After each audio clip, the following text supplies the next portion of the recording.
अस्सलाम वालेकुम नाज़रीन, A to Z न्यूज़ के साथ मैं हूं ईमान फातिमा। खबरों के सिलसिले में सबसे पहले खबर शामिल करते हैं। कसूर में साहबजादा हाफिज साद हुसैन रिजवी ने खिताब करते हुए कहा, नामूसे रसालत के गद्दार इसी तरह जलील होते रहेंगे। ऐसे लोगों के साथ हमारा इत्तेहाद मुमकिन नहीं। नामूसे रसालत के पहरेदार हैं, पहरेदार रहेंगे। हमारी जाने हजूर सल्लल्लाहु अलैहि वसल्लम की नामूस के लिए हाजिर हैं।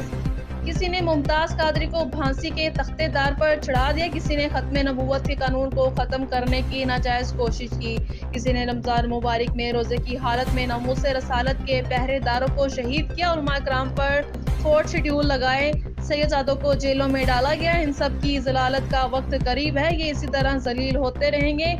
ये टोला सारा एक ही है, कोई इक़्तिदार में है, कोई सफ़ेद कागज़ दिखाकर लोगों को भर से झांसा दे रहा है। ये सब यूरोपियन और अमेरिकन गुलाम हैं, हमारा इनके साथ कोई लेना देना नहीं। हम नामूसे रसालत के पहरेदार हैं और इसी तरह नबी करीम सल्लल्लाहु अलैहि वसल्लम के नमूज पर पहरा देते रहेंगे।